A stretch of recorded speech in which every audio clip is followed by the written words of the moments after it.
ਸਤਿ ਸ਼੍ਰੀ ਅਕਾਲ। ਤੁਸੀਂ ਜੁੜੇ ਹੋਏ ਹੋ ਪੰਜਾਬੀ ਰੇਡੀਓ USA ਦੇ ਨਾਲ ਤੇ ਮੈਂ ਹਾਂ ਪ੍ਰਵੀਨ ਸ਼ਰਮਾ ਲੈ ਕੇ ਹਾਜ਼ਰ ਹਾਂ ਪ੍ਰੋਗਰਾਮ ਖਬਰ ਤੇ ਨਜ਼ਰ।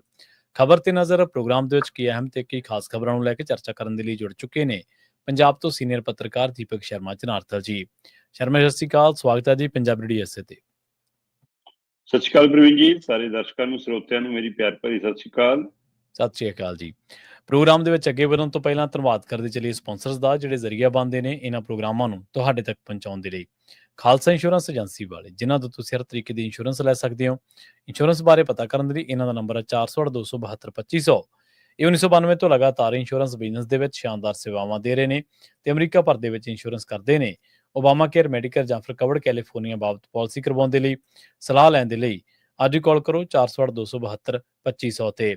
ਟਰਕੀਨ ਇਮੀਗ੍ਰੇਸ਼ਨ ਲਾ ਫਰਮ ਵਾਲੇ ਜੇ ਟਰਕੀਆਣਾ ਅਟਾਰਨੀ ਟਰਕੀਆਣਾ ਦੇ ਨਾਲ ਤੁਸੀਂ US ਇਮੀਗ੍ਰੇਸ਼ਨ ਬਾਬਤ ਕੋਈ ਵੀ ਸਲਾਹ ਕਰਨੀ ਹੈ, ਕੋਈ ਵੀ ਸਵਾਲ ਪੁੱਛਣਾ ਤੇ ਇਹਨਾਂ ਦਾ ਨੰਬਰ ਹੈ 415-909-0503। ਗੁਰਦੀਪ ਸਿੰਘ ਬਿਰਦੀ ਕਲੋਵਿਸ, ਮਨਦੀਪ ਸਿੰਘ, ਸੰਦੀਪ ਕੌਰ ਸੈਨ ਹੋਜ਼ੇ, ਅਮਰੀਕ ਸਿੰਘ ਅਟਵਾਲ, ਜਰਨੈਲ ਸਿੰਘ ਯੂਬਾ ਸਿਟੀ, ਗੁਰਨਾਮ ਸਿੰਘ ਐਂਟੀਲੋਪ ਤੇ ਜਰਨੈਲ ਸਿੰਘ ਸਿਆਟਲ ਤੋਂ। ਇਹਨਾਂ ਸਾਰੇ ਹੀ ਸਪਾਂਸਰਸ ਦਾ ਬਹੁਤ ਬਹੁਤ ਧੰਨਵਾਦ। ਤੇ ਜੇਕਰ ਤੁਸੀਂ ਵੀ ਪੰਜਾਬੀ ਰੇਡੀਓ USA ਦੇ ਇਹਨਾਂ ਪ੍ਰੋਗਰਾਮਾਂ ਨੂੰ ਸਪਾਂਸਰ ਕਰਨਾ ਚਾਹੁੰਦੇ ਹੋ ਤਾਂ ਸਟੂਡੀਓ ਦਾ ਨੰਬਰ ਹੈ 408-272-5200। ਅੱਜ ਦਾ ਇਹ ਖਬਰ ਤੇ ਨਜ਼ਰ ਪ੍ਰੋਗਰਾਮ ਸਾਲ 2025 ਦੀ 20 ਅਗਸਤ ਦਾ ਪ੍ਰੋਗਰਾਮ ਹੈ ਤੇ ਦਿਨ ਅੱਜ ਬੁੱਧਵਾਰ ਹੈ। ਖਬਰਾਂ ਦੀ ਸ਼ੁਰੂਆਤ ਕਰੀਏ ਇਸ ਟਾਈਮ ਜਿਹੜੀ ਪੰਜਾਬ ਦੇ ਵਿੱਚ ਸਭ ਤੋਂ ਵੱਡੀ ਚਰਚਾ ਦੋ ਪੰਥਕ ਧਿਰਾਂ ਦੇ ਹਵਾਲੇ ਦੇ ਨਾਲ ਹੈ। ਇੱਕ ਕਹਿੰਦੇ ਅਸਲੀ ਅਕਾਲੀ ਦਲ ਹੈ ਤੇ ਇੱਕ ਨਕਲੀ ਅਕਾਲੀ ਦਲ ਹੈ। ਜਿਹੜੀਆਂ ਰੈਲੀਆਂ ਹੋਈਆਂ ਨੇ ਪੰਜਾਬ ਦੇ ਵਿੱਚ ਤਿੰਨ ਸ਼ਰਮਾ ਜੀ, ਕਿ ਉਹਦੇ ਵਿੱਚ ਨਿਬੇੜਾ ਹੋ ਗਿਆ ਕਿ ਅਸਲੀ ਅਕਾਲੀ ਦਲ ਕਿਹੜਾ ਤੇ ਨਕਲੀ ਅਕਾਲੀ ਦਲ ਕਿਹੜਾ ਜੀ? ਦੇਖੋ, ਵੈਸੇ ਤਾਂ ਪ੍ਰਵੀਨ ਜੀ ਇਹ ਨਵੇੜਾ ਜਾ ਕੇ ਹੋਣਾ 2027 ਚ। ਸਹੀ ਮਾਇਨੇ ਚ ਤਾਂ ਉਹ ਚੋਣ ਦੱਸੂਗੀ, ਚਾਹੇ ਕਿਸੇ ਦੀ ਸਰਕਾਰ ਬਣੇ ਚਾਹੇ ਨਾ ਬਣੇ। ਜਿਹੜਾ ਇੱਕ ਕਦਮ ਵੀ ਮੂਹਰੇ ਰਹਿ ਗਿਆ ਹੈ ਨਾ ਸੀਟਾਂ ਦੇ ਮਾਮਲੇ ਚ, ਕਹੂਗਾ ਜੀ ਅਸੀਂ ਅਸਲੀ ਅਕਾਲੀ ਦਲ, ਅਸੀਂ ਪ੍ਰਵਾਨ ਛੜੇ ਆ। ਜਾਂ ਫਿਰ ਜੇ ਜਾ ਕੇ ਦੋਵਾਂ ਨੇ ਇੱਕੋ ਘਰੇ ਮਿਲਣਾ ਹੋਇਆ ਤਾਂ ਫਿਰ ਵੱਖਰੀ ਗੱਲ ਆ ਕਿ ਇੱਕੋ ਘਰ ਚ ਇਕੱਠੇ ਹੋ ਜਾਣੇ ਜਾ ਕੇ। ਪਰ ਜਿੱਥੋਂ ਤੱਕ ਕੱਲ ਵਾਲਾ ਮਸਲਾ, ਕੱਲ ਸਭ ਦੀਆਂ ਨਜ਼ਰਾਂ ਸੀਗੀਆਂ ਸੰਤ ਹਰਚੰਦ ਸਿੰਘ ਲੌਂਗੋਵਾਲ ਹੋਰਾਂ ਦੀ ਬਰਸੀ ਸੀ ਜੀ, ਤੇ ਬਰਸੀ ਸਮਾਗਮ ਦੇ ਉੱਤੇ ਖਾਸ ਕਰਕੇ ਨਵਾਂ ਅਕਾਲੀ ਦਲ ਤੇ ਬਾਦਲ ਦਲ ਵਾਲਾ ਅਕਾਲੀ ਦਲ, ਉਹਨਾਂ ਚ ਮੁਕਾਬਲਨ ਸੀਗਾ ਕਿ ਜੀ ਇਕੱਠ ਕੌਣ ਵੱਧ ਕਰਾਉਂਦਾ।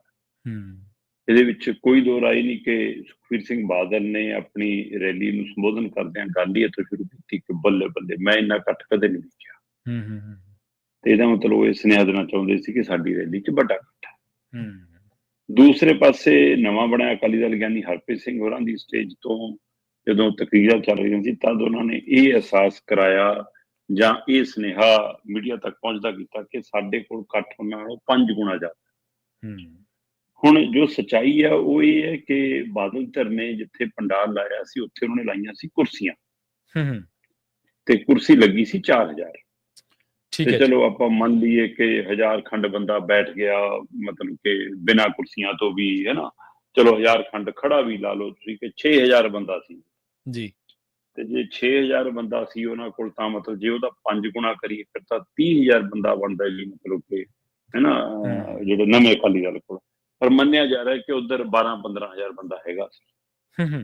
ਸੋ ਇੱਕ ਤਰ੍ਹਾਂ ਨਾਲ ਇਕੱਠ ਦੇ ਮਾਮਲੇ ਚ ਤਾਂ ਉਹ ਕਹਿਣਗੇ ਕਿ ਅਸੀਂ ਬਾਜੀ ਮਾਰ ਗਏ। ਪਰ ਸਵਾਲ ਇਕੱਠ ਦਾ ਨਹੀਂ, ਸਵਾਲ ਜਿਨ੍ਹਾਂ ਲੋਕਾਂ ਨੂੰ ਤੁਸੀਂ ਨਾਲ ਲੈ ਕੇ ਤੁਰਨਾ, ਜਿਹੜੇ ਤੁਹਾਡੇ ਨਾਲ ਖੜੇ ਨੇ, ਉਹਨਾਂ ਨੂੰ ਤੁਸੀਂ ਕੀ ਦੇ ਕੇ ਗਏ ਹੋ ਕੱਲ ਜੀ। ਬਿਲਕੁਲ, ਤੁਹਾਡਾ ਅਗਲਾ ਏਜੰਡਾ ਕੀ ਹੈ, ਤੁਹਾਡਾ ਅਗਲਾ ਰਾਹ ਕੀ ਹੈ, ਤੁਸੀਂ ਕਿਸ ਤਰੀਕੇ ਨਾਲ ਅੱਗੇ ਵਧਣਾ। ਸਵਾਲ ਇਹ ਹੁੰਦੇ ਨੇ। ਬਾਦਲ ਧਿਰ ਦੀ ਸਟੇਜ ਤੋਂ ਉਹੀ ਪੁਰਾਣੇ ਤਾਨੇ, ਉਹੀ ਮਿਹਣੇ, ਉਹੀ ਤਕਰੀਰਾਂ, ਉਹੀ ਗੱਲਾਂ। ਇੱਥੋਂ ਅੱਗੇ ਸੁਖਬੀਰ ਬਾਦਲ ਦੀ ਵੀ 90% ਵਾਰਤਾਲਾਪ ਚ ਦੁਹਰਾ ਸੀਗਾ, ਹਨਾ। ਤੇ ਉਹ ਹੁਣ ਮਤਲਬ ਕਿ ਇੰਝ ਲੱਗਦਾ ਜਿਵੇਂ ਪੰਜਾਬ ਦੇ ਮੁੱਦੇ ਉਹਨਾਂ ਨੂੰ ਭੁੱਲੇ ਗਏ, ਸਰਕਾਰਾਂ ਦੀਆਂ ਨਲਾਇਕੀਆਂ ਭੁੱਲੇ ਗਈਆਂ। ਜਿਵੇਂ ਨਰਿੰਦਰ ਮੋਦੀ ਟਰੰਪ ਦਾ ਨਾਂ ਨਹੀਂ ਲੈਂਦਾ, ਉਵੇਂ ਸੁਖਬੀਰ ਬਾਦਲ ਮੋਦੀ ਦਾ ਨਾਂ ਨਹੀਂ ਲੈਂਦਾ, ਹੈ ਨਾ। ਕਿ ਏਜੰਸੀਆਂ ਏਜੰਸੀਆਂ ਏਜੰਸੀਆਂ ਬਸ, ਹੈ ਨਾ। ਮਤਲਬ ਇਹ ਇਸ ਤਰੀਕੇ ਕਰਨਾ ਸਾਰੀ ਗੱਲ ਕਹਿਣੀ ਹੈ। ਸੋ ਉਹਦੇ ਵਿੱਚ ਮਤਲਬ ਕਿ ਉੱਥੇ ਦੁਹਰਾ ਸੀਗਾ। ਫਿਰ ਸਭ ਦੀਆਂ ਨਜ਼ਰਾਂ ਸੀ ਕਿ ਇੱਧਰੋਂ ਕੀ ਹੈ। ਗਿਆਨੀ ਹਰਪ੍ਰੀਤ ਸਿੰਘ ਹੋਰਾਂ ਨੇ ਜਿਹੜੀ ਸਭ ਤੋਂ ਵੱਡੀ ਗੱਲ ਕੀਤੀ, ਉਹ ਗੱਲ ਕੀਤੀ ਉਹਨਾਂ ਨੇ ਜੀ ਗ੍ਰਹਿ ਮੰਤਰੀ ਦੇ ਹਵਾਲੇ ਨਾਲ। ਕਹਿੰਦੇ ਜੀ ਗ੍ਰਹਿ ਮੰਤਰੀ ਮੇਰੇ ਕੋਲ ਆਇਆ, ਮੈਂ ਮੀਡੀਆ 'ਚ ਗੱਲ ਵੀ ਕੀਤੀ ਸੀ ਥੋੜੀ, ਮੈਨੂੰ ਕਹਿੰਦੇ ਨੇ ਜੀ ਪੂਰਾ ਨਹੀਂ ਦੱਸਿਆ ਜੀ, ਪੂਰਾ ਦੱਸ ਦਿਓ। ਚੱਲ ਅੱਜ ਮੈਂ ਤੁਹਾਨੂੰ ਦੱਸ ਦਿੰਦਾ। ਗ੍ਰਹਿ ਮੰਤਰੀ ਜਦ ਮੇਰੇ ਕੋਲ ਆਇਆ ਤੇ ਮੈਂ ਉਹਨਾਂ ਨੂੰ ਕਿਹਾ ਜੀ ਕਿ ਤੁਸੀਂ ਜੀ ਇੰਨੇ ਨਾਸੂਰ ਜ਼ਖਮ ਮਿਲੇ ਸੀ, ਇੰਨੀਆਂ ਕੁਰਬਾਨੀਆਂ ਸਿੱਖੀ ਦੀਆਂ, ਤੁਸੀਂ ਪੰਜਾਬ ਦੇ ਜ਼ਖਮਾਂ ਤੇ ਮੱਲਮ ਕਿਉਂ ਨਹੀਂ ਲਾਈ? ਤੇ ਕਹਿੰਦੇ ਅੱਗਿਓਂ ਅਮਿਤ ਸ਼ਾਹ ਮੈਨੂੰ ਕਹਿੰਦਾ ਕਿ ਮੱਲਮ ਮੰਗੀ ਸੀ। ਮੰਗੀਆਂ ਤਾਂ ਵਜ਼ੀਰੀਆਂ ਸੀ, ਉਹ ਅਸੀਂ ਦੇਤੀਆਂ, ਜੇ ਮੱਲਮ ਮੰਗੀ ਹੁੰਦੀ ਮੱਲਮ ਦੇ ਦਿੰਦੇ। ਮਤਲਬ ਉਹਨਾਂ ਨੇ ਨਿਸ਼ਾਨਾ ਸਿੱਧਾ ਬਾਦਲ ਸਿਰ ਤੇ ਬੰਨਿਆ ਕਿ ਬਈ ਉਹਨਾਂ ਨੇ ਆਪਣੇ ਪਰਿਵਾਰ ਲਈ ਜਾਂ ਆਪਣੀ ਨੂੰਹ ਲਈ ਵਜ਼ੀਰੀ ਮੰਗੀ ਸੀ, ਅਸੀਂ ਦੇਤੀ, ਫਿਰ ਜ਼ਖਮਾਂ ਤੇ ਮੱਲਮ ਦਾ ਕੀ ਕੰਮ ਰਹਿ ਗਿਆ। ਸਹੀ ਹੈ। ਪਰ ਗਿਆਨੀ ਹਰਪ੍ਰੀਤ ਸਿੰਘ ਇਸ ਪੱਖੋਂ ਸੱਚੇ ਹੋਣਾ ਚਾਹੁੰਦੇ ਸੀਗੇ ਕਿ ਦੇਖੋ ਜੀ, ਮੈਂ ਤਾਂ ਪੰਜਾਬ ਦੀ ਕੌਮ ਦੀ ਸਿੱਖੀ ਦੀ ਗੱਲ ਕੀਤੀ ਸੀ, ਪਰ ਉਲਟਾ ਸਵਾਲ ਕੀ ਕੀਤਾ ਸੀ ਗਿਆਨੀ ਹਰਪ੍ਰੀਤ ਸਿੰਘ ਨੇ ਕਿ ਜਨਾਬ ਸਰਕਾਰਾਂ ਮੰਗਿਆਂ ਤੇ ਦਿੰਦੀਆਂ ਹੁੰਦੀਆਂ, ਸਰਕਾਰਾਂ ਦੀ ਫਰਜ਼ ਜ਼ਿੰਮੇਵਾਰੀ ਕਿੱਥੇ ਆ, ਕਿੱਥੇ ਅਸੀਂ। ਤੇ ਇਹ ਗੱਲ ਅਮਿਤ ਸ਼ਾਹ ਵਾਲੇ ਪਾਸੇ ਵੀ ਜਾਂਦੀ ਹੈ, ਇਹ ਗੱਲ ਬਾਦਲ ਧਿਰ ਤੇ ਵੀ ਜਾਂਦੀ ਹੈ। ਸੋ ਇਸ ਲਈ ਇਸ ਤਰ੍ਹਾਂ ਦੀ ਰਾਜਨੀਤੀ ਰਾਹੀਂ ਜੇ ਅੱਗੇ ਵਧਣਾ, ਫਿਰ ਇਹਦਾ ਤਰੀਕਾਕਾਰ ਪੰਜਾਬ 'ਚ ਕਿੱਥੇ ਜਾ ਕੇ ਰੁਕੂਗਾ, ਸਵਾਲ ਇਹ ਹੈ। ਪਰ ਇਹ ਸਭ ਦੇ ਵਿੱਚ ਇਕੱਠ ਦੇ ਮਾਮਲੇ 'ਚ ਹੈ ਨਾ, ਬਿਆਨੀਆਂ ਦੇ ਮਾਮਲੇ 'ਚ, ਰਾਜਨੀਤਿਕ ਤੰਜ ਦੇ ਮਾਮਲੇ 'ਚ ਗਿਆਨੀ ਹਰਪ੍ਰੀਤ ਸਿੰਘ, ਜੇ ਆਪਾਂ ਮੰਨ ਵੀ ਲਈਏ ਕਿ ਸਾਰੇ ਮਾਮਲੇ 'ਚ 2 ਕਦਮ ਅੱਗੇ ਨਿਕਲ ਗਏ, ਪਰ ਕੱਲ ਇੱਕ ਫੋਟੋ ਨੂੰ ਲੈ ਕੇ ਸਵਾਲ ਉੱਠਦਾ ਰਿਹਾ, ਬੀਬੀ ਸਤਵੰਤ ਕੌਰ। ਬੀਬੀ ਸਤਵੰਤ ਕੌਰ ਹੋਰਾਂ ਦੀ ਪੋਸਟਰ ਤੇ, ਬੈਨਰ ਤੇ, ਸਟੇਜ ਦੇ ਪਿੱਛੇ ਲੱਗੇ ਪੰਡਾਲ ਵਾਲੇ ਬੈਨਰ ਦੇ ਉੱਤੇ ਗਿਆਨੀ ਹਰਪ੍ਰੀਤ ਸਿੰਘ ਦੇ ਨਾਲ ਬਰਾਬਰ ਫੋਟੋ ਲੱਗੀ ਸੀ। ਠੀਕ ਹੈ, ਇੱਕ ਪਾਰਟੀ ਦੇ ਪ੍ਰਧਾਨ ਨੇ, ਇੱਕ ਪੰਥਕ ਕੌਂਸਲ ਦੇ ਚੇਅਰਮੈਨ ਨੇ, ਚੇਅਰਪਰਸਨ ਨੇ, ਸੋ ਇਸ ਨਾਤੇ ਉਹਨਾਂ ਦੀ ਫੋਟੋ ਲੱਗੀ ਹੋਏਗੀ। ਪਰ ਬੀਬੀ ਜੀ ਨਾ ਢੀਂਡਸਾ ਦੇ ਘਰੇ ਮੀਟਿੰਗ 'ਚ ਆਏ ਸੀ ਤੇ ਨਾ ਬੀਬੀ ਜੀ ਕੱਲ ਸੰਤ ਹਰਚੰਦ ਸਿੰਘ ਲੌਂਗੋਵਾਲ ਦੀ ਬਰਸੀ ਤੇ ਆਏ। ਠੀਕ ਹੈ। ਫਿਰ ਉਹਨਾਂ ਦੇ ਨੇੜਲਿਆਂ ਤੋਂ ਜਦੋਂ ਪਤਾ ਕਰਨ ਦੀ ਕੋਸ਼ਿਸ਼ ਕੀਤੀ ਤਾਂ ਜਿਹੜੀ ਗੱਲ ਨਿਕਲੀ ਉਹ ਬਾਕਮਾਲ ਸੀ। ਬੀਬੀ ਹੋਰੀ ਕਹਿੰਦੇ ਕਿ ਮੈਂ ਜਿਸ ਪਰਿਵਾਰ ਤੋਂ ਆਉਣੀ ਆ, ਜਿਸ ਵਿਚਾਰਧਾਰਾ ਤੋਂ ਆਉਣੀ ਆ, ਉੱਥੇ ਤਾਂ ਸੰਤ ਹਰਚੰਦ ਸਿੰਘ ਲੌਂਗੋਵਾਲ ਦੀ ਕੋਈ ਥਾਂ ਹੀ ਨਹੀਂ ਗੀ। ਅਸੀਂ ਤਾਂ ਰਾਜੀਵ ਲੌਂਗੋਵਾਲ ਸਮਝੌਤੇ ਦੀ ਮਾਨਤਾ ਦੇ ਉਲਟ ਖੜੇ ਆ, ਅਸੀਂ ਤਾਂ ਉਹਨਾਂ ਦੀ ਇਸ ਕਾਰਗੁਜ਼ਾਰੀ ਦੇ ਹੱਕ 'ਚ ਨਹੀਂ ਗਏ। ਤੇ ਫਿਰ ਜਦੋਂ ਅਸੀਂ ਉਸ ਵਿਚਾਰਧਾਰਾ 'ਚ ਨਹੀਂ ਆਉਂਦੇ, ਫਿਰ ਉਹਨਾਂ ਦੀ ਬਰਸੀ ਤੇ ਮੈਂ ਕਿਉਂ ਜਾਵਾਂ। ਤੇ ਇਹ ਬਾਦਲਾਂ ਦੀ ਸਿਆਸਤ ਰਹੀ ਹੋਊਗੀ ਕਿ ਪਹਿਲਾਂ ਜਾਓ ਉਹਨਾਂ ਦੇ, ਬਾਅਦ 'ਚੋਂ ਜਦੋਂ ਲੱਗੇ ਕਿ ਹੁਣ ਕੋਈ ਨਹੀਂ ਪੁੱਛਣ ਵਾਲਾ, ਹੁਣ ਜਾਣ ਲੱਗ ਜਾਓ, ਹੈਨਾ। ਤੇ ਇਸ ਲਈ ਕਹਿੰਦੇ ਕਿ ਮੇਰੀ ਤਾਂ ਵਿਚਾਰਧਾਰਾ ਨਹੀਂ ਹੈਗੀ। ਠੀਕ ਹੈ, ਉਹ ਜੇ ਉਹਨਾਂ ਦਾ ਇਹ ਪੱਖ ਉਹਨਾਂ ਦੇ ਸਾਥੀਆਂ ਰਾਹੀਂ ਬਾਹਰ ਆਇਆ, ਜਾਣਕਾਰੀ ਬਾਹਰ ਆਈ, ਤੇ ਉਹ ਉਹਨਾਂ ਦੀ ਵਿਚਾਰਧਾਰਾ ਦੇ ਹਵਾਲੇ ਨਾਲ ਉਹ ਸਹੀ ਹੈ। ਤੇ ਉਹ ਕਹਿੰਦੇ ਉਹਨਾਂ ਨੇ ਫੋਟੋ ਤੇ ਵੀ ਇਤਰਾਜ਼ ਪ੍ਰਗਟਾਇਆ ਕਿ ਵੀ ਬਿਨਾਂ ਪੁੱਛੇ ਨਾ ਲਾਇਆ ਕਰੋ, ਸਲਾਹ ਮਸ਼ਵਰਾ ਕਰ ਲੈਣਾ ਚਾਹੀਦਾ। ਜੀ।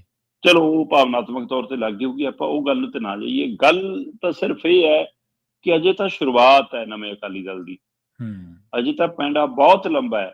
ਜੇ ਸਿਧਾਂਤਾਂ ਦੇ ਨੂੰ ਲੈ ਕੇ ਜਾਂ ਤਕਨੀਕੀ ਪਹਿਲੂਆਂ ਨੂੰ ਲੈ ਕੇ ਜਾਂ ਇਸ ਵਿਚਾਰਧਾਰਾ ਨੂੰ ਲੈ ਕੇ ਸ਼ੁਰੂ ਤੋਂ ਹੀ ਇਸ ਤਰ੍ਹਾਂ ਹੋਇਆ ਤਾਂ ਆਉਂਦੇ ਸਮੇਂ ਤੱਕ ਕਿਵੇਂ ਅੱਗੇ ਵਧਿਆ ਜਾਊਗਾ। ਫਿਰ ਇਹ ਤਾਂ ਪਲ ਪਲ ਤੇ ਚੁਣੌਤੀ ਬਣੂਗੀ, ਹਰ ਕਦਮ ਤੇ ਚੁਣੌਤੀ ਬਣੂਗੀ। ਕੱਲ ਨੂੰ ਤੁਸੀਂ ਜੇ ਅੰਮ੍ਰਿਤਪਾਲ ਵਾਲੀ ਧਿਰ ਨਾਲ ਜਾਂਦੇ ਹੋ ਤਾਂ ਫਿਰ ਇੱਧਰੋਂ ਕਿਹੜੇ ਪਿੱਛੇ ਪੈਰ ਪਿਛਾਂ ਖਿੱਚਣਗੇ, ਜੇ ਉਧਰ ਨਹੀਂ ਜਾਂਦੇ ਤੇ ਬੀਜੇਪੀ ਕੰਨੀ ਨੂੰ ਜਾਂਦੇ ਹੋ, ਫਿਰ ਵੀ ਸਤਵੰਤ ਕੌਰ ਹੋਰੀ ਕਿਹੜਾ ਫੈਸਲਾ ਲੈਣਗੇ, ਸਵਾਲ ਤਾਂ ਵੀ ਖੜਾ ਫਿਰ। ਸੋ ਇਹ ਅਜੇ ਬਹੁਤ ਲੰਬਾ ਪੈਂਡਾ ਮੈਨੂੰ ਲੱਗਦਾ। ਕੱਲੀ ਇੱਕ ਰੈਲੀ ਨੇ ਹੀ ਨਿਬੇੜਾ ਨਹੀਂ ਕਰਨਾ ਕਿ ਅਸਲੀ ਅਕਾਲੀ ਦਲ ਕਿਹੜਾ ਤੇ ਨਕਲੀ ਕਿਹੜਾ, ਵੱਡਾ ਕਿਹੜਾ ਤੇ ਛੋਟਾ ਕਿਹੜਾ। ਇਹ ਤਾਂ ਅਜੇ ਆਉਂਦੇ ਸਮੇਂ ਦੇ ਵਿੱਚ ਜਦੋਂ ਰਾਜਨੀਤਿਕ ਬਹਿਣ ਚ ਬਾਹੋਗੇ ਫਿਰ ਪਤਾ ਲੱਗੂਗਾ ਕਿ ਇਸ ਬਹਾਵ ਦਾ, ਇਸ ਜਿਹੜੀਆਂ ਛੱਲਾਂ ਦਾ ਕੌਣ ਸਾਹਮਣਾ ਕਰ ਪਾਉਂਦਾ। ਦੇਖਦੇ ਹਾਂ ਜੀ, 2027 ਅਜੇ ਦੂਰ ਹੈ। ਮੈਨੂੰ ਲੱਗਦਾ 2027 ਵੀ ਠੀਕ ਆ, ਆਪਾਂ ਮੰਨ ਕੇ ਚੱਲਦੇ ਹਾਂ, ਕਿਉਂਕਿ ਚਲੋ ਲੋਕਾਂ ਦੀ ਜਿਹਦੇ ਵਿੱਚ ਆਸਥਾ ਹੋਈ ਉਹਨਾਂ ਨੂੰ ਵੋਟਾਂ ਪਾ ਹੀ ਦੇਣੀਆਂ ਸ਼ਰਮਾ ਜੀ। ਪਰ ਅਸਲੀ ਅਕਾਲੀ ਦਲ ਤਾਂ ਸ਼ਾਇਦ ਉਹੀ ਮੰਨਿਆ ਜਾਊਗਾ ਜਿਹੜਾ ਪੰਥਕ ਰਹੁ ਰੀਤਾਂ ਨੂੰ ਪਰਨਾਇਆ ਹੋਇਆ ਜਾਂ ਜਿਹੜਾ ਪੰਜਾਬ ਦੇ ਮੁੱਦਿਆਂ ਨੂੰ ਪਰਨਾਇਆ ਹੋਇਆ, ਭਾਵੇਂ ਦਾਵਾ ਦੋਨਾਂ ਦੇ ਅਸਲੀ ਹੋਣ ਦਾ।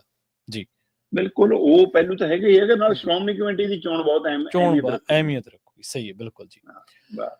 ਅਗਲੀ ਗੱਲ ਕਰੀਏ, ਕਹਿੰਦੇ ਜੇ 30 ਦਿਨ ਅੰਦਰ ਰਹਿ ਗਿਆ, ਚਾਹੇ ਉਹ PM ਹੈ ਤੇ ਚਾਹੇ CM ਹੈ, ਛੁੱਟੀ ਹੋ ਜੂਗੀ ਜੀ। ਪ੍ਰਵੀਨ ਜੀ, ਇਹ ਬਿੱਲ ਕੱਲ 3 ਬਿੱਲ ਭਾਰਤੀ ਸੰਸਦ ਦੇ ਵਿੱਚ, ਲੋਕ ਸਭਾ ਦੇ ਵਿੱਚ ਅਮਿਤ ਸ਼ਾਹ ਹੋਰਾਂ ਨੇ ਪੇਸ਼ ਕੀਤੇ ਤੇ ਇਹ ਪਹਿਲੀ ਨਜ਼ਰੇ ਦੇਖਿਆ ਬੜਾ, ਇਹਨੂੰ ਸੁਣਦਿਆਂ ਸਮਝਦਿਆਂ ਬੜਾ ਚੰਗਾ ਲੱਗਦਾ ਕਿ ਲੈ ਵੀ ਇਹ ਲੋਕਤੰਤਰ ਦੇ ਵਿੱਚ ਇੱਕ ਨਵਾਂ ਮਜ਼ਬੂਤੀ ਦਾ ਕਿੱਲ ਗੱਡਿਆ ਜਾ ਰਿਹਾ ਕਿ ਆ ਲਓ ਜੀ, ਜੇ ਮੰਤਰੀ ਕੋਈ ਗਲਤੀ ਕਰਦਾ ਹੈ, ਕੇਂਦਰੀ ਮੰਤਰੀ ਕੋਈ ਗਲਤੀ ਕਰਦਾ ਹੈ, ਕਿਸੇ ਸੂਬੇ ਦਾ ਮੁੱਖ ਮੰਤਰੀ ਕੋਈ ਗੁਨਾਹ ਕਰਦਾ ਹੈ, ਦੇਸ਼ ਦਾ ਪ੍ਰਧਾਨ ਮੰਤਰੀ ਜੇ ਗੁਨਾਹ ਕਰਦਾ ਹੈ ਤਾਂ ਉਹਦੇ ਲਈ ਐਡੀ ਵੱਡੀ ਸਜ਼ਾ ਦੀ ਪ੍ਰੋਵੀਜ਼ਨ ਪਈ ਹੈ ਕਿ ਜੇ ਉਹਦੀ ਗ੍ਰਿਫਤਾਰੀ ਹੋ ਜਾਵੇ ਜਾਂ ਪੁਲਿਸ ਹਿਰਾਸਤ ਦੇ ਵਿੱਚ ਹੋਵੇ ਤੇ ਜਿਹੜੇ ਮਾਮਲੇ 'ਚ ਉਹਦੀ ਗ੍ਰਿਫਤਾਰੀ ਪੁਲਿਸ ਹਿਰਾਸਤ 'ਚ ਹੋਵੇ, ਉਸ ਮਾਮਲਿਆਂ 'ਚ ਜੇ ਸਜ਼ਾ 5 ਸਾਲ ਜਾਂ ਉਹ ਤੋਂ ਉੱਪਰ ਜਾਂਦੀ ਹੋਵੇ ਤੇ ਉਹ 30 ਦਿਨ ਅੰਦਰ ਕੱਟ ਲਵੇ ਤਾਂ ਫਿਰ ਉਹਦੀ CM PM ਤੋਂ ਛੁੱਟੀ ਪੱਕੀ ਹੈ ਜੀ। ਠੀਕ ਹੈ ਜੀ। ਹੁਣ ਇਸ ਤਰੀਕੇਕਾਰ ਨੂੰ ਲੈ ਕੇ ਮਤਲਬ ਜੇ ਤੁਸੀਂ ਸਮਝਣਾ ਹੋਵੇ, ਇਹ ਕਾਨੂੰਨੀ ਨੁਕਤੇ ਨਾਲੋਂ ਵੱਡਾ ਮਤਲਬ ਕਿ ਸਿਧਾਂਤਕ ਮਸਲਾ ਵੱਡਾ ਹੈ। ਤੁਹਾਡੀ ਜ਼ਮੀਰ ਦਾ ਮਸਲਾ ਵੱਡਾ ਹੈ। ਹੁਣ ਕੇਜਰੀਵਾਲ ਵਰਗਾ ਜੇ ਕੋਈ ਬਸ਼ਰਮ ਹੋਊਗਾ ਤਾਂ ਉਹ ਤਾਂ ਕਹੂਗਾ ਜੀ ਮੈਂ ਨਹੀਂ ਛੱਡਦਾ, ਮੈਂ ਤਾਂ ਅੰਦਰੇ ਮੁੱਖ ਮੰਤਰੀ ਬਣਿਆ ਰਹੂੰਗਾ, ਹੈਨਾ। ਤੇ ਉਹ ਹਟਿਆ ਹੀ ਨਹੀਂਗਾ। ਉਹ ਕਹਿੰਦਾ ਉਹ ਭਾਈ ਨਾ ਕੈਬਨਿਟ ਅੰਦਰ ਹੋ ਸਕਦੀ, ਨਾ ਫਾਈਲਾਂ ਅੰਦਰ ਆ ਜਾ ਸਕਦੀਆਂ, ਨਾ ਤੂੰ ਮੀਟਿੰਗ ਕਰ ਸਕਦਾ, ਨਾ ਤੇਰਾ ਕੋਈ ਆਰਡਰ ਏਦਾਂ ਲਾਗੂ ਹੋਣਾ, ਨਾ ਤੂੰ ਅਫਸਰਾਂ ਨਾਲ ਬੈਠ ਕਰ ਸਕਦਾ। ਤੇ ਫਿਰ ਕਿਹੜੇ ਤਰੀਕੇ ਨਾਲ ਜਾਂਦਾ? ਫਿਰ ਲਾਲੂ ਪ੍ਰਸ਼ਾਦ ਵਾਲਾ ਫਾਰਮੂਲਾ ਅਪਣਾਓ ਕਿ ਰਾਬੜੀ ਦੇਵੀ ਨੂੰ ਬਣਾ ਜਾਓ, ਤੇ ਤਾਂ ਚੱਲੀ ਜਾਵੇ ਘਰ ਦੀ ਗੱਲ ਘਰ ਚ ਜੀ, ਹੈਨਾ। ਜਾਂ ਪਾਰਟੀ ਦਾ ਲੀਡਰ ਚੁਣੋ। ਤੇ ਜਦੋਂ ਚੁਣਿਆ ਵੀ ਕੇਜਰੀਵਾਲ ਨੇ ਬਹੁਤ ਦੇਰ ਬਾਅਦ ਬੀਬੀ ਨੂੰ, ਤਾਂ ਬੀਬੀ ਕਹਿੰਦੀ ਜੀ ਮੈਂ ਤਾਂ ਖੜਾਵਾਂ ਰੱਖੂੰਗੀ ਜੀ, ਇਸ ਕੁਰਸੀ ਤਾਂ ਮੈਂ ਬਹਿੰਦੀ ਨਹੀਂ। ਉਹ ਆਪਣਾ ਪੋਲੀਟੀਕਲ ਡਰਾਮਾ ਹੋਇਆ। ਪਰ ਹੁਣ ਜਦੋਂ ਇਹ ਬਿੱਲ ਆਇਆ ਤੇ ਤਿੰਨ ਬਿੱਲ ਜਦੋਂ ਅਮਿਤ ਸ਼ਾਹ ਨੇ ਪੇਸ਼ ਕੀਤੀ, ਤਾਂ ਉਸ ਤੋਂ ਬਾਅਦ ਪਹਿਲੀ ਨਜ਼ਰ 'ਚ ਲੱਗਦਾ ਕਿ ਇਹ ਲੋਕਤੰਤਰ ਦੀ ਮਜ਼ਬੂਤੀ ਲਈ ਹੈ ਕਿ ਹਾਂ ਸਾਰੇ ਇਸ ਕਟਹਿਰੇ 'ਚ ਆ ਜਾਣਗੇ ਜੀ। ਪਰ ਇਹਦਾ ਇੱਕ ਦੂਸਰਾ ਪਹਿਲੂ ਹੈ। ਦੂਸਰਾ ਪਹਿਲੂ ਹੈ ਕਿ ਵੀ ਜਿੱਥੇ ਬੀਜੇਪੀ ਦੀ ਸਰਕਾਰ ਨਹੀਂ ਆ, ਉੱਥੇ ਕੀ ਸੰਘੀ ਘੁੱਟਣ ਦਾ ਮੌਕਾ ਮਿਲ ਜੂਗਾ ਇਸ ਬਿੱਲ ਦੇ ਰਾਹੀਂ। ਪਹਿਲਾਂ ਹੀ ਈਡੀ CBI ਏਜੰਸੀਆਂ ਹੀ ਨਹੀਂ ਮਾਣ, ਹੈ ਨਾ। ਫਿਰ ਤਾਂ ਤੁਹਾਡੇ ਕੋਲ ਸਿੱਧਾ ਹੋਇਆ ਕਰੂਗਾ ਜੀ ਕਿ ਆਹ ਲਓ ਜੀ, ਆਹ ਗੁਨਾਹ ਹੋ ਗਿਆ ਜੀ, ਆਹ ਭ੍ਰਸ਼ਟਾਚਾਰ ਹੋ ਗਿਆ ਜੀ, ਆਹ ਕੱਪੜਾ ਹੋ ਗਿਆ ਜੀ, ਕਰੋ ਜੀ ਅੰਦਰ। ਬਸ ਕਹਿਣਾ ਹੈ ਕਿ 31 ਦਿਨ ਅੰਦਰ ਰੱਖ ਲਿਓ, ਬਾਕੀ ਅਸੀਂ ਦੇਖ ਲਾਂਗੇ। ਤੇ ਪਤਾ ਹੀ ਹੈ ਪੁਲਿਸ ਤੰਤਰ ਕਿੱਦਾਂ ਚੱਲਦਾ ਸਿਸਟਮ ਸਾਡਾ। ਇੱਥੋਂ ਤੱਕ ਕਿ ਲੋਕ ਤਾਂ ਚੌਥੇ ਥੰਮ ਕੰਨੀ ਵੀ ਹੁਣ ਹੋਰ ਨਜ਼ਰਾਂ ਨਾਲ ਦੇਖਣ ਲੱਗ ਪਏ। ਬਈ ਉਹ ਵੀ ਸਹੀ ਰੂਪ 'ਚ ਹੈਗਾ। ਹੇਠਲੀਆਂ ਅਦਾਲਤਾਂ ਦੇ ਉੱਤੇ ਤਾਂ ਕਿੰਨੇ ਸਵਾਲ ਉਹਦੇ, ਸੁਪਰੀਮ ਕੋਰਟ ਦੇ ਕਈ ਫੈਸਲਿਆਂ ਦੇ ਸਵਾਲ ਉੱਠਣ ਲੱਗ ਪਏ ਨੇ। ਸੋ ਇਸ ਸਥਿਤੀ ਦੇ ਵਿੱਚ ਫਿਰ ਸ਼ੰਕੇ ਸ਼ੋਭੇ ਹੋਰ ਵੱਧਦੇ ਨੇ। ਤੇ ਉਹੀ ਹੋਇਆ ਜਿੱਦਾਂ ਹੀ ਬਿੱਲ ਆਇਆ ਤੇ ਉਹਦਾ ਉਸੇ ਜੋਸ਼ ਨਾਲ ਵਿਰੋਧ ਹੋਇਆ, ਕਾਗਜ਼ ਤੱਕ ਉਛਲੇ, ਅਮਿਤ ਸ਼ਾਹ ਕੰਨੀ ਹਗਾਮਾ ਹੋਇਆ। ਚਲੋ ਜੀ ਹੁਣ ਕਹਿੰਦੇ ਜੀ ਅਸੀਂ ਸੰਸਦੀ ਕਮੇਟੀ ਨੂੰ ਸੌਂਪਤਾ ਜੀ ਬਿੱਲ, ਜਿਹੜੀ ਸੰਯੁਕਤ ਸੰਸਦੀ ਕਮੇਟੀ ਹੈ ਉਹ ਬਾਚੂਗੀ। ਪਰ ਮੈਨੂੰ ਲੱਗਦਾ ਇਹ ਆਉਂਦੇ ਦਿਨਾਂ 'ਚ ਵੱਡਾ ਹਗਾਮਾ ਬਣੂਗਾ, ਕਿਉਂਕਿ ਇਹ ਕਹਿਣ ਨੂੰ ਅਸੀਂ ਲੋਕਤੰਤਰਕ ਤਰੀਕੇ ਨਾਲ ਇਹਦੀ ਉੱਤੇ ਕਾਰਵਾਈ ਕਰ ਰਹੇ ਹਾਂ, ਪਰ ਸਭ ਨੂੰ ਪਤਾ ਕਿ ਇਹਦੇ ਉੱਤੇ ਯਕੀਨ ਨਹੀਂ ਰਿਹਾ ਸਿਸਟਮ ਤੇ, ਪ੍ਰਸ਼ਾਸਨ ਤੇ, ਪੁਲਿਸ ਤੇ, ਸਿਆਸਤ ਤੇ। ਜੇ ਸੱਚਮੁੱਚ ਤੁਹਾਡੇ ਮਨ ਦੇ ਵਿੱਚ ਇਹ ਕਾਰਵਾਈ ਕਰਨ ਦਾ ਇਰਾਦਾ ਹੈਗਾ ਕਿ ਅਸੀਂ ਰਾਜਨੀਤਿਕ ਵਿਹੜਾ ਸਾਫ਼ ਕਰਨਾ, ਚਾਹੇ ਕਿਸੇ ਧਿਰ ਦਾ ਹੋਵੇ, ਤੇ ਫਿਰ ਮਤਲਬ ਕਿ ਸੱਤਾਧਾਰੀ ਧਿਰ, ਖਾਸ ਕਰ ਕੇਂਦਰ ਦੀ ਬੀਜੇਪੀ ਵਾਲੀ ਧਿਰ, ਮੋਦੀ ਵਾਲੀ ਧਿਰ, ਇੱਕ ਨਵੀਂ ਪਹਿਲ ਕਦਮੀ ਕਰ ਦਿੰਦੀ। ਉਹ ਕਹਿੰਦੀ ਜੀ ਆਹ ਚੱਕੋ ਬਿੱਲ, ਬਾਅਦ ਚੋਂ ਪੇਸ਼ ਕਰਾਂਗੇ, ਪਹਿਲਾਂ ਸਾਡੀ ਆਹ ਸੂਚੀ ਚੱਕੋ ਜੀ, ਸਾਡੇ ਜਿੱਥੇ ਬੀਜੇਪੀ ਜਾਂ ਉਹਨਾਂ ਦੀ ਭਾਈਵਾਲਾਂ ਦੀ ਸਰਕਾਰ ਆ, ਉੱਥੋਂ ਦੇ ਆਹ MLA ਨੇ, ਆਹ ਮੰਤਰੀ ਨੇ, ਆਹ ਮੁੱਖ ਮੰਤਰੀ ਨੇ, ਆਹ ਸਾਡੇ ਰਾਜ ਸਭਾ ਦੇ MP ਨੇ, ਆਹ ਸਾਡੇ ਬੀਜੇਪੀ ਨਾਲ ਸੰਬੰਧਿਤ ਲੋਕ ਸਭਾ ਦੇ MP ਨੇ। ਇਹਨਾਂ ਚੋਂ ਇੰਨਿਆਂ ਦੇ ਉੱਤੇ ਬਲਾਤਕਾਰ ਦਾ, ਕਤਲ ਦਾ, ਇਰਾਦਾ ਕਤਲ ਦਾ, ਲੁੱਟਖੋ ਦਾ, ਭ੍ਰਸ਼ਟਾਚਾਰ ਦਾ ਕੇਸ ਚੱਲਦੇ ਆ ਜੀ। ਅਸੀਂ ਇਹਨਾਂ ਨੂੰ ਪਾਰਟੀ ਚੋਂ ਵੀ ਬਾਹਰ ਕਰਦੇ ਹਾਂ ਤੇ ਇਹਨਾਂ ਅਹੁਦਿਆਂ ਤੋਂ ਵੀ ਅਸਤੀਫੇ ਮੰਗਦੇ ਹਾਂ। ਇਹ ਪਹਿਲ ਕਦਮੀ ਕਰਕੇ ਕਿ ਲਓ ਜੀ ਅਸੀਂ ਸ਼ੁਰੂਆਤ ਕਰਤੀ ਹੈ ਤੇ ਹੁਣ ਅਸੀਂ ਬਿੱਲ ਲਿਆ ਰਹੇ, ਫਿਰ ਸ਼ਾਇਦ ਥੋੜਾ ਜਿਹਾ ਉਹਦੇ ਤੇ ਚਰਚਾ ਹੋ ਜਾਂਦੀ ਜੀ, ਹੈ ਨਾ। ਮਤਲਬ ਆਪਣੇ ਤਾਂ ਤੁਸੀਂ ਲੁਕੋ ਕੇ ਰੱਖਣੇ ਆ ਕਿ ਨਾ ਉਹਨਾਂ ਦੀ ਗੱਲ ਨਾ ਕਰੋ। ਆਪ ਤਾਂ ਤੁਸੀਂ ਦੂਜੀਆਂ ਪਾਰਟੀਆਂ ਦੇ ਵੱਡੇ ਦਾਗੀਆਂ ਨੂੰ ਲਿਆ ਕੇ ਬੀਜੇਪੀ ਸ਼ਾਮਲ ਕਰਕੇ ਉਹਨਾਂ ਨੂੰ ਦੁੱਧ ਧੋਤੇ ਬਣਾ ਰਹੇ ਹੋ।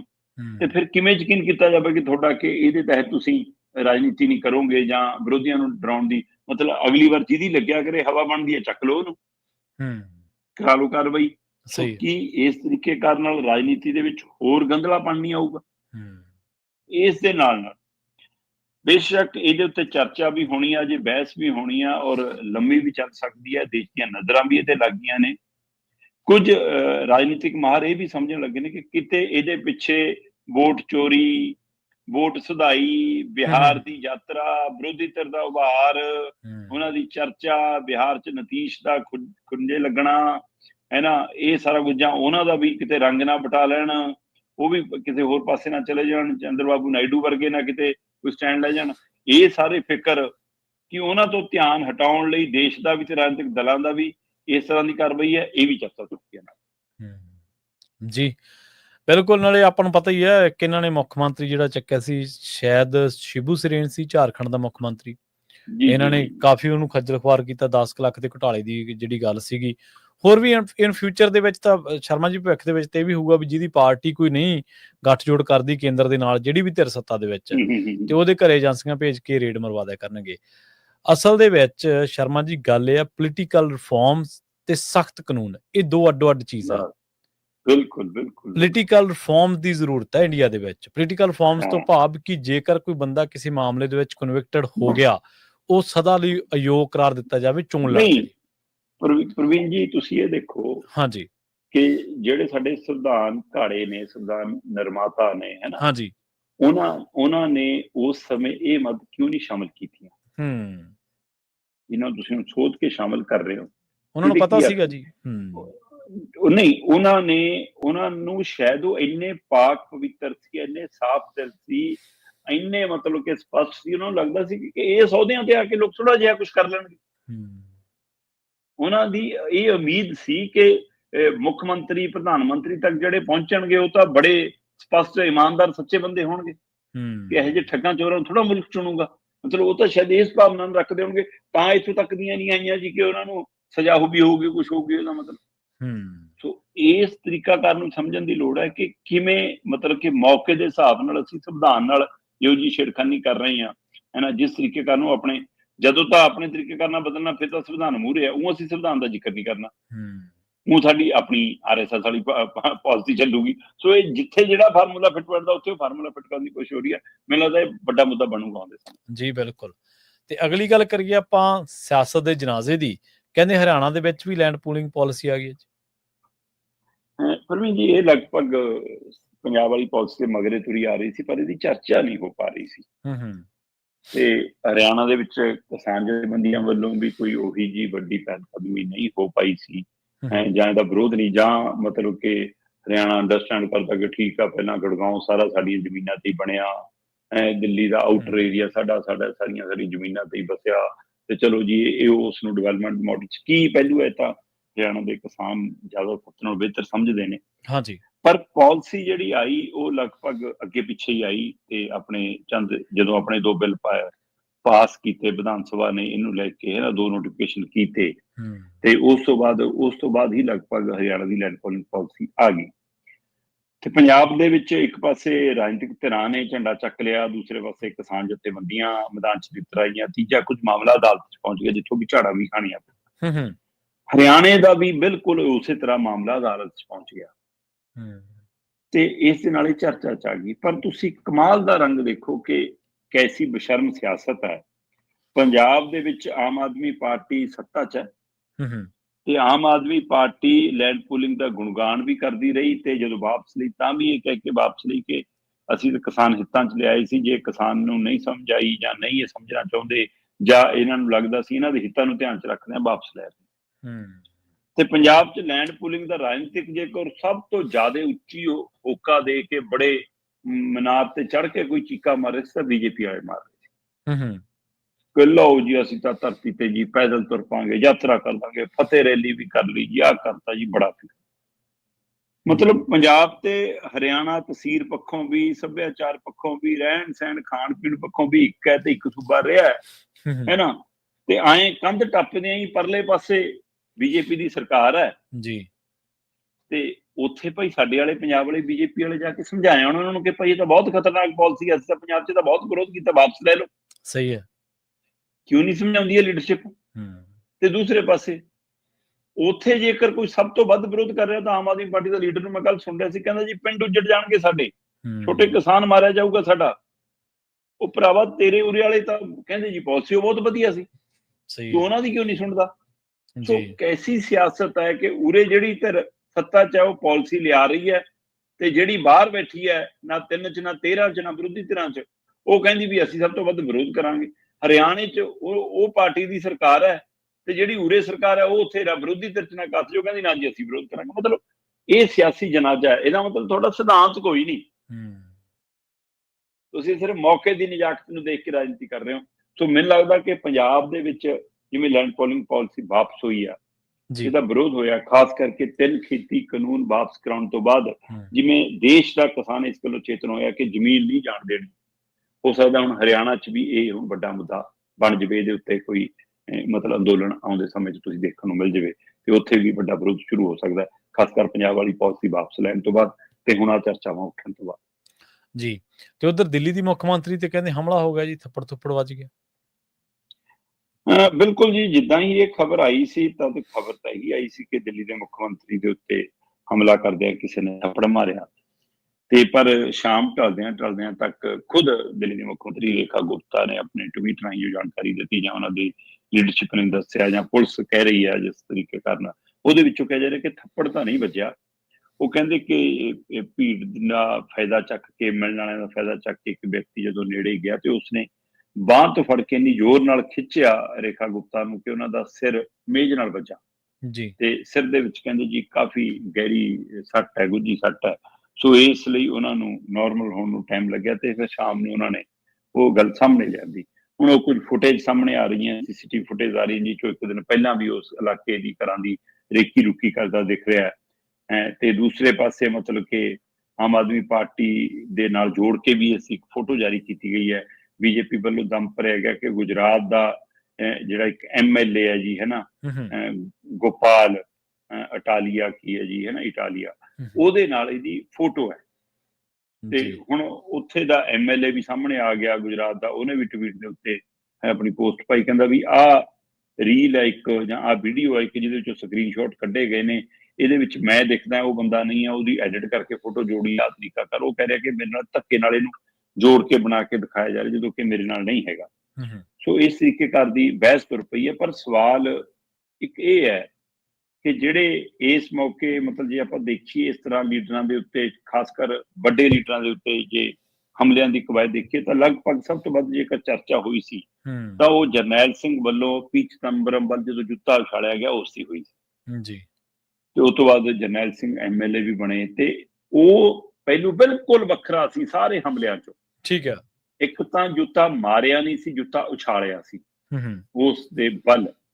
ਦੂਜਾ ਉਹ ਇਸ਼ੂ ਦੇ ਰਾਹੀਂ ਸੰਕੇਤ ਦਿੱਤਾ ਸੀ ਕਿ ਸਾਡਾ ਤੁਹਾਡੇ ਪ੍ਰਤੀ ਕਿੰਨਾ ਰੋਸ ਹੈ, ਤੁਸੀਂ ਦਿੱਲੀ ਸਿੱਖ ਕਤਲੇਆਮ ਦਾ ਸਾਨੂੰ ਇਨਸਾਫ ਨਹੀਂ ਦਿੱਤਾ, ਤੁਹਾਡੀਆਂ ਸਰਕਾਰਾਂ ਇੰਨੀ ਵਾਰ ਬਣੀਆਂ।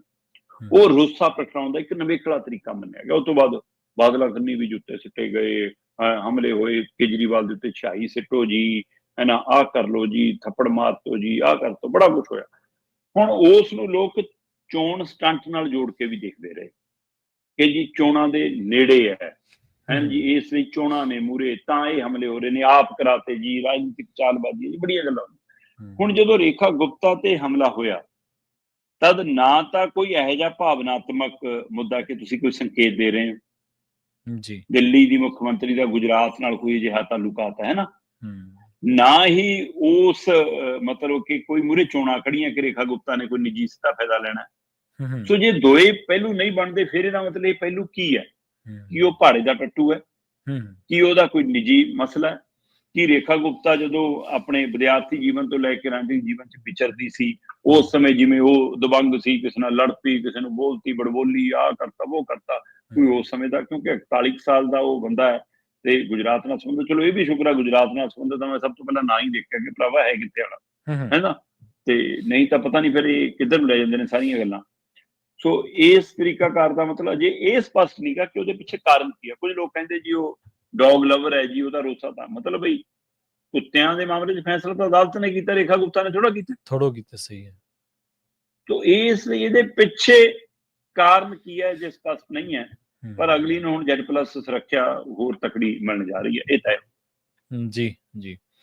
ਤੇ ਅਗਲੀ ਗੱਲ ਕਰੀਏ ਆਪਾਂ ਪੰਜਾਬ ਦੇ ਉਹਨਾਂ 7 ਜ਼ਿਲ੍ਹਿਆਂ ਦੀ ਜਿਹੜੇ ਇਸ ਵੇਲੇ ਹੜ੍ਹਾਂ ਦੀ ਮਾਰ ਦੇ ਹੇਠ ਨੇ। ਸਰਕਾਰ ਉੱਥੇ ਕਿਤੇ ਨਜ਼ਰ ਨਹੀਂ ਆ ਰਹੀ। ਲੋਕਾਂ ਦੇ ਵਿੱਚ ਤੇ ਇਹ ਵੀ ਚਰਚਾ ਸ਼ਰਮਾ ਜੀ ਕਿ ਹੜ੍ਹ ਆਉਂਦੇ ਨੇ ਜਾਂ ਫਿਰ ਲਿਆਂਦੇ ਜਾਂਦੇ ਨੇ। ਜਾਨ ਮਾਲ ਦੀ ਇੱਕ ਵਾਰੀ ਫਿਰ ਤੋਂ ਪੰਜਾਬ ਦੇ ਵਿੱਚ ਬਹੁਤ ਵੱਡੇ ਪੱਧਰ ਤੇ ਨੁਕਸਾਨ ਹੋ ਗਿਆ। ਪਿਛਲੇ 3-4 ਸਾਲਾਂ ਤੋਂ ਇਹ ਸਿਲਸਿਲਾ ਬਾਦਸਤੂਰ ਜਾਰੀ ਹੈ ਜੀ। ਬਿਲਕੁਲ ਪ੍ਰਵੀਨ ਜੀ, ਇਹ ਬੜਾ ਗੰਭੀਰ ਮਸਲਾ ਕਿ ਪੰਜਾਬ ਦੇ ਵਿੱਚ ਓਨੇ ਮੀਂਹ ਵੀ ਨਹੀਂ ਪੈਂਦੇ ਜਿਨ੍ਹਾਂ ਨਾਲ ਹੜ੍ਹ ਆਵੇ। ਹਾਂ, ਜਿਹੜੇ ਮੀਂਹਾਂ ਨਾਲ ਹੜ੍ਹ ਵਰਗੀ ਸਥਿਤੀ ਬਣਦੀ ਆ ਉਹ ਬਣਦੀ ਆ ਗਲੀਆਂ ਮੁਹੱਲਿਆਂ, ਹੈ ਨਾ, ਇਲੀਗਲ ਕਲੋਨੀਆਂ, ਹੈ ਨਾ, ਪਾਣੀ ਦੀ ਨਿਕਾਸੀ, ਨਦੀਆਂ ਨਾਲਿਆਂ 'ਚ ਕੱਟੇ ਹੋਏ ਪਲਾਟ, ਜੇ ਉਹ ਪਹਿਲੂ ਬਹੁਤ ਨੇ। ਉੱਥੇ ਉਹ ਪਾਣੀ ਭਰਨਾ ਤੇ ਫਿਰ ਨਿਕਲਣ ਦੀ ਸਮੱਸਿਆ ਹੋਣਾ, ਉਹ ਇੱਕ ਵੱਖਰੇ, ਸੀਵਰੇਜ ਦਾ ਬਲੌਕ ਹੋਣਾ, ਇਹ ਇੱਕ ਵੱਖਰਾ। ਪਰ ਜਿਹੜਾ ਦਰਿਆਈ ਪਾਣੀ ਮਾਰ ਕਰਦਾ ਉਹਦੇ ਇੱਕ ਵੱਖਰੇ ਪਹਿਲੂ ਨੇ ਕਿ ਬਈ ਉੱਪਰ ਪਹਾੜਾਂ 'ਚ ਮੀਂਹ ਪੈ ਗਿਆ ਜੀ, ਬਹੁਤ ਪਹਾੜਾਂ 'ਚ ਬੱਦਲ ਫਟ ਗਿਆ ਜੀ, ਡੈਮ 'ਚ ਪਾਣੀ ਵੱਧ ਭਰ ਗਿਆ ਜੀ, ਡੈਮ ਖਤਰੇ ਦੇ ਨਿਸ਼ਾਨ ਤੋਂ ਉੱਪਰ ਚਲੇ ਗਏ ਜੀ।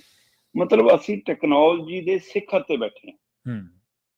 ਅਸੀਂ ਮਤਲਬ ਕਹਿੰਦੇ ਆ ਜੀ ਕਿ ਅੱਜ ਸਾਰਾ ਕੁਛ ਪਹਿਲਾਂ ਪਤਾ ਲੱਗ ਜਾਂਦਾ ਜੀ, ਤੇ ਜੇ ਪਤਾ ਲੱਗ ਜਾਂਦਾ ਤਾਂ ਘੱਟੋ ਘੱਟ ਇਹ ਅੰਦਾਜ਼ਾ ਅਜੇ ਤੱਕ ਕਿਉਂ ਨਹੀਂ ਲੱਗਦਾ ਕਿ ਜੇ ਅਗਲੇ 10 ਦਿਨ, 15 ਦਿਨ, 20 ਦਿਨ, 25 ਦਿਨ, ਅਗਲੇ ਮਹੀਨਾ ਮੀਂਹ ਇੰਨਾ ਪਊਗਾ ਜੀ, ਉਹ 'ਚ ਡੈਮਾਂ 'ਚ ਇੰਨਾ ਪਾਣੀ ਆਊਗਾ ਜੀ, ਤੇ ਉਹ ਤੋਂ ਪਹਿਲਾਂ ਹੀ ਅਸੀਂ ਥੋੜਾ ਪਾਣੀ ਰਿਲੀਜ਼ ਕਰਨ ਵਾਲਾ ਤਰੀਕਾ ਕਿਉਂ ਨਹੀਂ ਆਪਣਾ? ਸਹੀ ਹੈ, ਬਿਲਕੁਲ ਸਹੀ ਹੈ। ਜਦੋਂ ਮਤਲਬ ਖਤਰੇ ਦਾ ਨਿਸ਼ਾਨ ਟੱਪੂਗਾ ਜੀ ਫਿਰ ਇਕੱਠਾ ਪਾਣੀ ਛੱਡਾਂਗੇ ਜੀ। ਤੇ ਫਿਰ ਇਕੱਠਾ ਪਾਣੀ ਤਾਂ ਮਾਰ ਕਰੂਗਾ ਜਨਾਬ। ਜੀ ਫਿਰ ਅਸੀਂ ਜੀ ਦਰਿਆਵਾਂ ਦੇ ਕਿਨਾਰੇ ਵਾਲੇ ਨੂੰ ਸੂਚਿਤ ਕਰਤਾ ਜੀ। ਸਭ ਨੂੰ ਪਤਾ ਕਿ ਦਰਿਆਵਾਂ ਦਾ ਏਰੀਆ ਰਹਿ ਦਿੱਤਾ, ਸਹੀ ਚੋਏ ਰਹਿ ਗਏ ਨੇ, ਉਹਦੇ ਵਿੱਚ ਰਾਜਨੀਤਿਕ ਵੀ ਸ਼ਮੂਲੀਅਤ ਹੈ।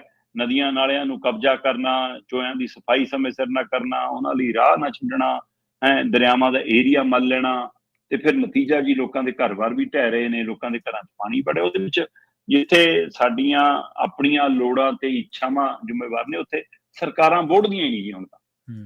ਮਤਲਬ ਪ੍ਰਸ਼ਾਸਨ ਦਾ ਕੰਮ ਗੇੜਾ ਮਾਰ ਕੇ ਦੇਖਣਾ ਹੈ। ਡੀਸੀ ਸਾਹਿਬ ਗੇੜਾ ਕੱਢ ਕੇ ਆਏ ਹੜ੍ਹ ਪ੍ਰਭਾਵਿਤ ਖੇਤਰਾਂ ਦਾ, ਹੈ ਨਾ, ਇਹ ਖਬਰ ਹੁੰਦੀ ਹੈ ਸਵੇਰ ਨੂੰ। ਡੀਸੀ ਸਾਹਿਬ ਕਰਕੇ ਕੀ ਆਏ ਇਹ ਤਾਂ ਦੱਸੋ। ਸਹੀ ਹੈ ਨਾ। ਐਮਐਲਏ ਨੇ ਹਵਾਈ, ਮਤਲਬ ਮੁੱਖ ਮੰਤਰੀ ਭਗਵੰਤ ਮਾਨ ਕੈਪਟਨ ਅਮਰਿੰਦਰ ਬਾਦਲ ਬਾਰੇ ਮਜ਼ਾਕ ਉਡਾਉਂਦਾ ਹੁੰਦਾ ਸੀ, ਕਹਿੰਦਾ ਚਿੜੀ ਦੇ ਪੰਜੇ ਜਿੰਨਾ ਪੰਜਾਬ ਹੈ, ਤੇ ਹੈਲੀਕਾਪਟਰ ਤੇ ਦੌਰਾ ਕਰਦੇ। ਦੱਸੋ ਜੀ ਉੱਪਰੋਂ ਕੀ ਦਿਖਦਾ। ਸ਼ੁਰੂ ਤਾਂ ਇੱਕ ਦੋ ਵਾਰ ਇਹਨੇ ਵੀ ਹੈਲੀਕਾਪਟਰ ਉਡਾਇਆ, ਹੁਣ ਤਾਂ ਹੈਲੀਕਾਪਟਰ ਵੀ ਉੱਡਣੋਂ ਹਟ ਗਿਆ ਨਾ। ਤਾਂ ਸਹੀ ਹੈ, ਇਹ ਤਾਂ ਦੇਖਣੇ ਨਹੀਂ ਜਾਂਦੇ। ਇਹਨਾਂ ਲਈ ਤਾਂ ਮਸਲਾ ਹੀ ਨਹੀਂਗਾ, ਜਿਵੇਂ ਉਹਨੂੰ ਤਾਂ ਵੋਟਾਂ ਹੀ ਨਹੀਂ ਲੈਣੀਆਂ ਉਧਰੋਂ। ਤਾਂ ਮੈਂ ਕਹਿੰਦਾ ਵੋਟ ਲਾਲਚ ਨੂੰ ਚਲੇ ਜਾਓ ਪਤੰਦਰੋਂ, ਹਾਲ ਤਾਂ ਪੁੱਛ ਲਓ ਪੰਜਾਬ ਦਾ ਕੀ ਹੈ।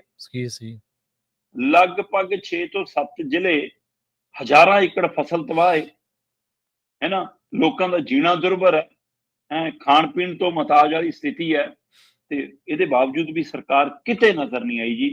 ਪੰਜਾਬ ਦੇ ਵਿੱਚ ਅਜੇ ਵੀ ਉੱਪਰ ਵਾਲੇ ਪਹਾੜਾਂ ਦੇ ਹਵਾਲੇ ਨਾਲ, ਦਰਿਆਈ ਪਾਣੀ ਦੇ ਹਵਾਲੇ ਨਾਲ, ਡੈਮਾਂ ਦੇ ਫਾਟਕ ਗੇਟ ਖੋਲਣ ਦੇ ਹਵਾਲੇ ਨਾਲ ਅਗਲੇ 5 ਤੋਂ 7 ਦਿਨ ਖਤਰੇ ਹੋਰ ਬਣਿਆ ਹੋਇਆ ਜੀ। ਬਿਲਕੁਲ ਜੀ। ਦੇਖੋ ਵੇ, ਕਈ ਵਾਰੀ ਲੱਗਦਾ ਹੁੰਦਾ ਸ਼ਰਮਾ ਜੀ ਕਿ ਮੈਨੇਜਮੈਂਟ ਦਾ ਨੁਕਸ ਹੋ ਸਕਦਾ। ਪੰਜਾਬ ਦੇ ਪਾਣੀਆਂ, ਮੀਂਹ ਦੇ ਪਾਣੀ ਨਾਲ ਤਾਂ ਕਦੇ ਪੰਜਾਬ ਡੁੱਬਿਆ ਨਹੀਂ, ਪਰ ਜਿਹੜਾ ਉੱਪਰੋਂ ਮੀਂਹ ਆਉਂਦਾ, ਹੜ੍ਹ ਦਾ ਪਾਣੀ ਆਉਂਦਾ, ਉਹਦੇ ਨਾਲ ਪੰਜਾਬ ਜ਼ਰੂਰ ਆਈ ਵਾਰੀ ਡੁੱਬਦਾ। ਸੋ ਬਹੁਤ ਵੱਡਾ ਨੁਕਸਾਨ। ਸਰਕਾਰ ਦੇ ਬਾਰੇ ਤੁਸੀਂ ਦੱਸ ਹੀ ਦਿੱਤਾ ਵੀ ਲੋਕ ਤਾਂ ਉੱਥੇ ਹਰ ਤਰ੍ਹਾਂ ਦੀ ਮਦਦ ਉਡੀਕ ਰਹੇ ਨੇ, ਲੋਕਾਂ ਦੇ ਪਸ਼ੂ ਡੰਗਰ, ਦਾਣਾ ਪਾਣੀ ਸਭ। ਹੁਣ ਜਿਹੜਾ ਸ਼ਰਮਾ ਜੀ ਕਣਕ ਰੱਖਦੇ ਆਪਾਂ ਪਿੰਡਾਂ ਦੇ ਵਿੱਚ, ਮੀਂਹ ਆ ਗਿਆ, ਬੰਦਾ ਚਲੋ ਆਪ ਤਾਂ ਉੱਚੇ ਥਾਂ ਬਹਿ ਜੂ, ਡੰਗਰਾਂ ਨੂੰ ਥੋੜ੍ਹਾ ਛੱਤਾਂ ਦੇ ਬੰਨ ਲੂ, ਦਾਣੇ ਜਿਹੜੇ ਰੱਖੇ ਨੇ ਘਰਾਂ ਦੇ ਵਿੱਚ ਉਹ ਕਿੱਥੋਂ ਰੱਖ ਤਾਂ ਕਰ ਕਿੰਨਾ ਢੋਲ ਕਿਵੇਂ ਚੱਕ ਲੂਗਾ, ਹਨਾ। ਸੋ ਇਹ ਪਤਾ ਨਹੀਂ ਸਰਕਾਰਾਂ ਨੂੰ ਆਮ ਬੰਦਾ ਕਿਉਂ ਨਹੀਂ ਦਿੰਦਾ। ਜਦੋਂ ਆਮ ਹੁੰਦੇ ਆ ਉਦੋਂ ਵੱਡੀਆਂ ਵੱਡੀਆਂ ਗੱਲਾਂ ਕਰਦੇ ਆ, ਤੇ ਜਦੋਂ ਆ ਖਾਸ ਹੋ ਜਾਂਦੇ ਉਦੋਂ ਫਿਰ ਮੂੰਹ 'ਚ ਘੁੰਗਣੀਆਂ ਵੀ ਨਾਲ ਦੀ ਨਾਲ ਪੈ ਜਾਂਦੀਆਂ। ਸ਼ਰਮਾ ਜੀ, ਇਹਨਾਂ ਖਾਸ ਖਬਰਾਂ ਤੇ ਖਾਸ ਜਾਣਕਾਰੀਆਂ ਦੇ ਲਈ ਤੁਹਾਡਾ ਬਹੁਤ ਬਹੁਤ ਧੰਨਵਾਦ ਜੀ। ਸਤਿ ਸ਼੍ਰੀ ਅਕਾਲ। ਬਹੁਤ ਸ਼ੁਕਰੀਆ। ਸਤਿ ਸ਼੍ਰੀ ਅਕਾਲ।